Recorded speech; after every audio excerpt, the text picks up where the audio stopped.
in the interval, we've brought in a very, very, very special guest, and I can't underline that enough. Anne-Marie Reichman, who is the founder of the SUP11 City Tour, going back a decade now. And Bart, I might even just steal your microphone because I really want to hear what Anne-Marie's got to say about the fascinating history of this race.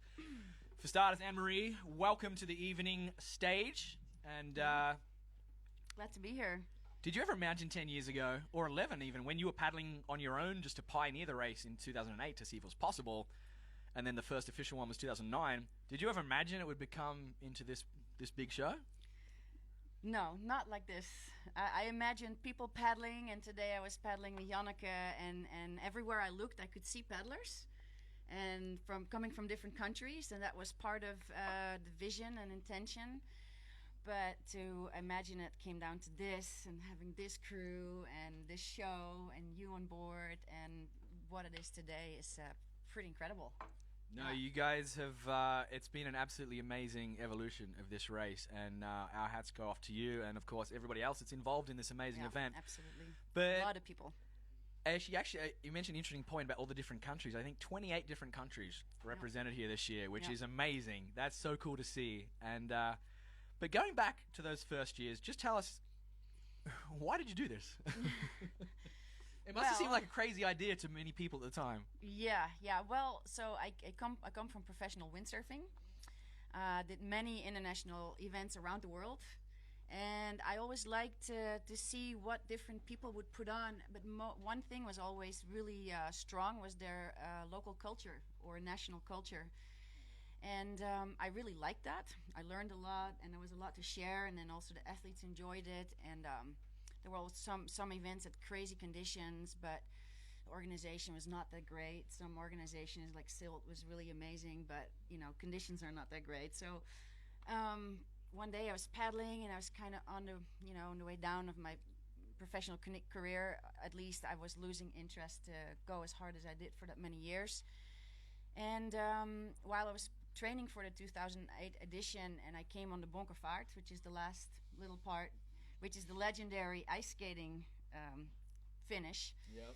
I just had this vision, and I was like, well, what if I host an event and I share my culture, and people around the world come here, and I do it my way, kind of deal. And as an answer, I had some chicken skin that was so overwhelming that I was like, oh, this is pretty strong little message here. Let's just go for it. And so one day at the time, 3 trips to the Netherlands during a year, and then I locked myself up in a little office. Met Ritske there in the office, who shared together with Anna, the owner of the office, their local network.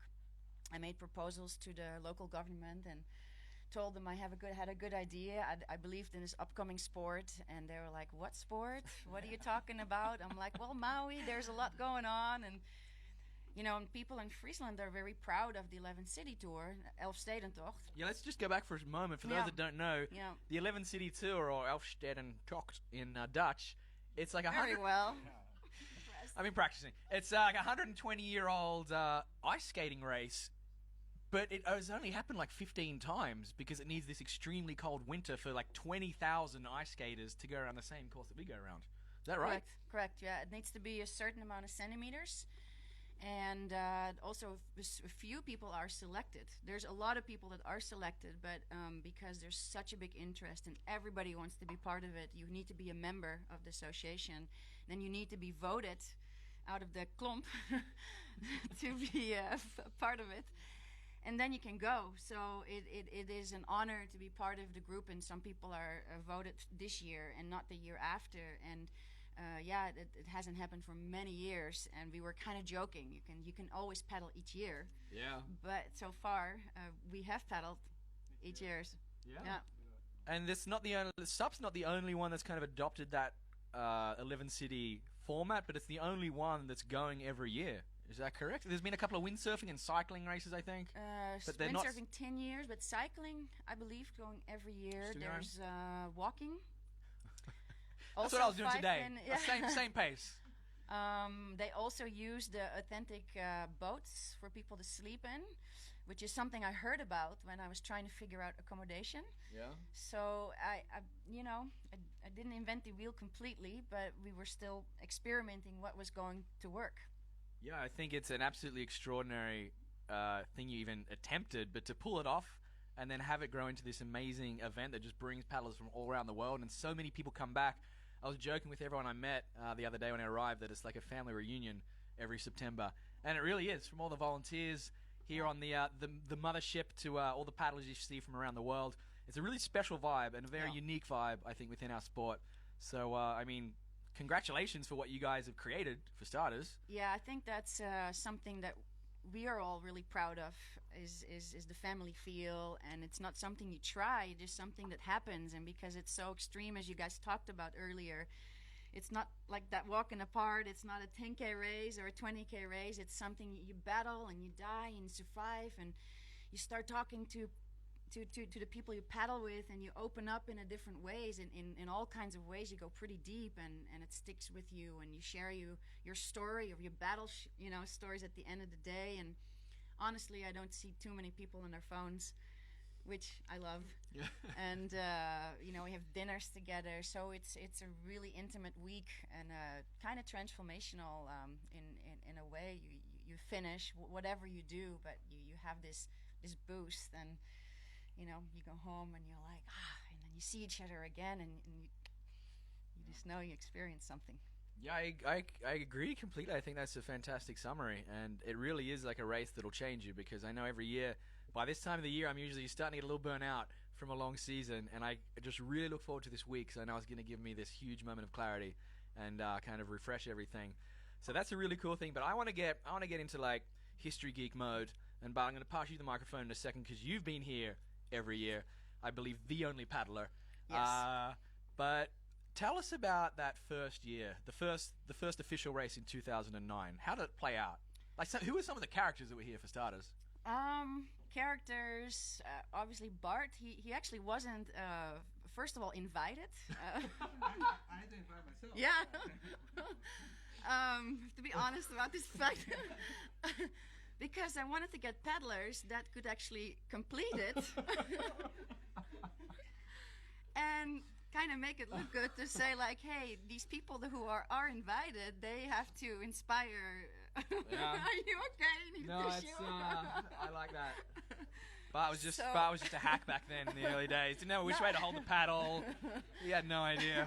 Not a hack, but and he's like, hey, I really want to do this, and also Mark Raaphorst told me the same thing. Mr. SIC, yeah. Yeah, and so because they had this association being from the Netherlands, and they were like, this would be really cool to go home, back to our home country, and then do this route that was like this extra value. So I was like, okay, I had like a list of maybe 20 max people, and then slowly, I asked Connor and Zane, who were part of it. They were 15 and 16, or 14 and 15 at the moment, really young.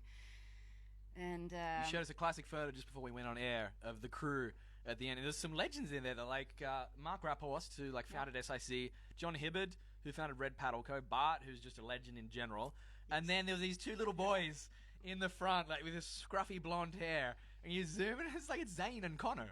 Yeah. I couldn't believe it. Yeah, my friend Patrick, he was just so enthusiastic about the whole thing, Mr. Enthusiasm. He was like, I'm in. And then there actually people came and said, we want to do it. Byron Kurt heard about it. WPA founder, yeah. Yeah, and he won the first year. Yeah. Xavi Masde, Masteva was second. Mark's wife was the other lady together with me, female, who we paddled a lot together. It was again Eric Terrien. Yeah, Eric Terrien. Yeah, he got third. Byron Kurt made him cry, I believe. Yeah, he did. Yeah. We all know it was, just emotional, because we were figuring it out, and there was a tough headwind. But basically, to go back, it were invitationals. Pretty good European crowd, more Dutchies in the end than I thought, because it was starting to become a bit of a buzz. People were starting to design their own board to be part of it. Erwin Janssen. And we had Paul from Hart Beach, Paul Schuitema, and he was like, hey, I just want to do something. I need something. I just need something.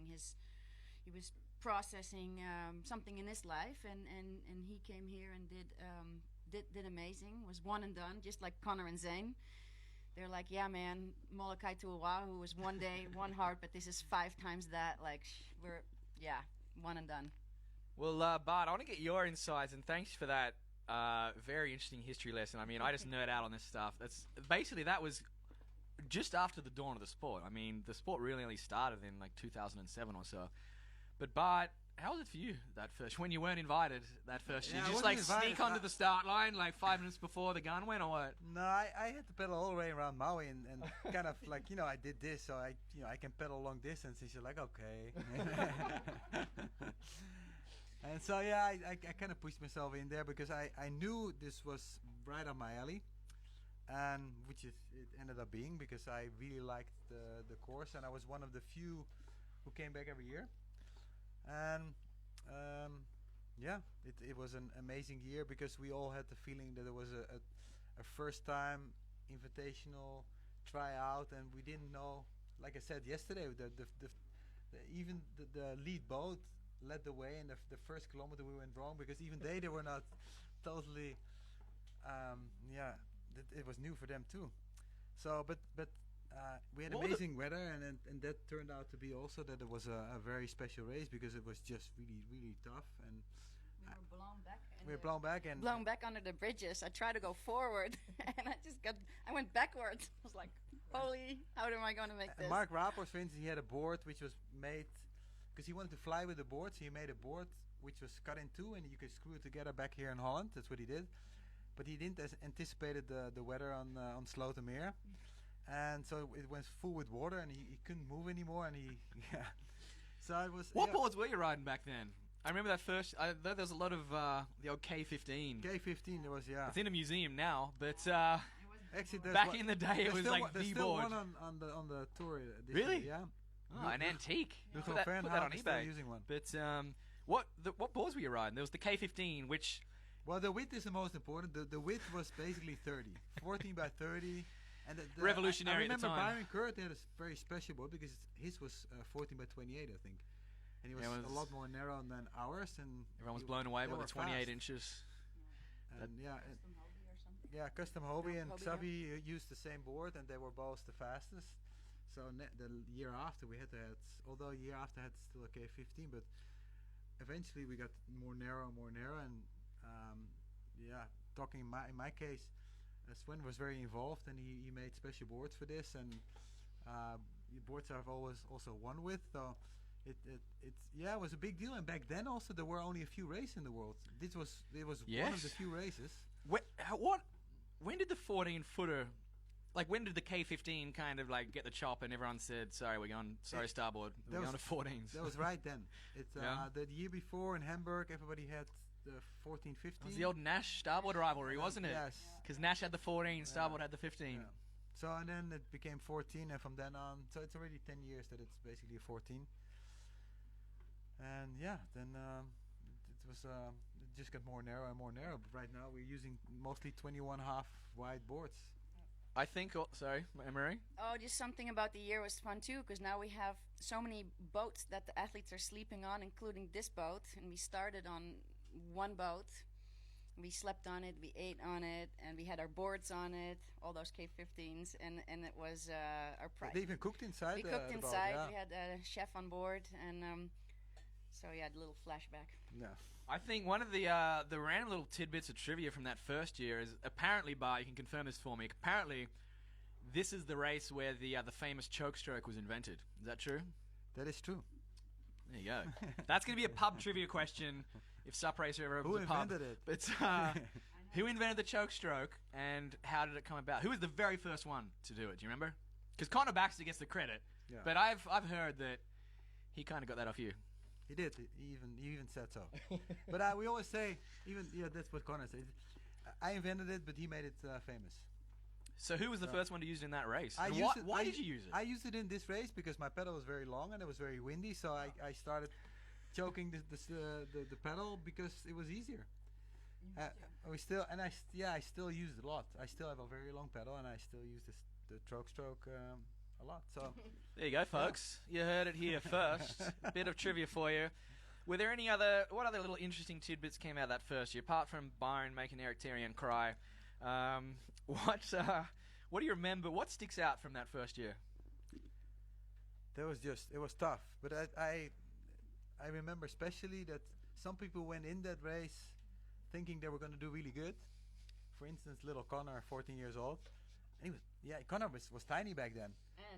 And he told me afterwards he had stomach problems, so he actually had diarrhea or something. So he couldn't really go for it. He had a horrible time actually, and he was half sick. Zane was actually doing pretty good. Zane was doing pretty good. Just catching up. But I mean, they were small. They were really tiny, and Zane was slightly bigger because he was a year older. I had to get the autographs of their parents. Yeah. And they were really excited about it because they had a feeling it was going to be, a pioneers race, and they were like, "You guys go." Yeah. When's Connor coming back? When's Zane coming back? I ask him every year, but he said no, never again, because that's so hard. But yeah, I mean, as a 14-year-old kid, you remember that race in a totally different way. So, but it's a hard race to do in the middle of a racing season if you still want to do really well after, because it takes a lot out of your body. And if you want to win a race the next week, a normal 10K race, then that's going to be hard. You see it with the Hasula brothers last year in the Battle of the Pedal. They didn't do very well because it's intense for your body. Yeah, absolutely. No, I mean, we could probably sit here and talk all night. I mean, I know I definitely could, about listening to the 2009 stories. I think that's just a fascinating part of the history of this sport. But Anne-Marie, we might get you back on a little later in the week, if you don't mind, because I want to have a little bit more of a chat about some of the later years that came along. But I think for now we might wrap it up there, because I've literally just gotten off the water, for starters. I got to go have some dinner and post some stuff. But thank you for tuning in. Thanks for your patience while I was out there slowly pottering along to the finish. And, of course, a huge thank you to Anne-Marie Reichman, who was the founder of this amazing race. Anne-Marie, thank you for joining us. Thank you for having me, and thank you for doing for the sport what you do, and putting on the show, and without getting the word out, and your enthusiasm, and your Bart being here 10 years. I'm so happy I let you in that race, because you're definitely the face and the icon of this event, and thank you. You would have felt really bad if he came and did the next 9 and you hadn't let him in that first one. So good call. But yes, thank you for joining us. We'll see you later in the week. Thank you, as always, to the legend Bart de Zwart, who's currently completing his 10th 11 City Tour, because this is the 10th anniversary edition of this classic race. We're going to be back tomorrow. We've officially changed the schedule to 7:30 p.m. because I'm really paddling slow this week. But we're going to wrap it up there. Thanks for watching. Follow the SUP11 City Tour, of course. They're doing amazing updates all through the day on Instagram and Facebook. Paddle League's doing a bunch. I know Total SUP's out there doing all the stuff behind the scenes as well. It's really cool to see this race being covered on so many angles. So I think we'll leave it there. And let's go to the paper note. Let's get some more calls. Cheers.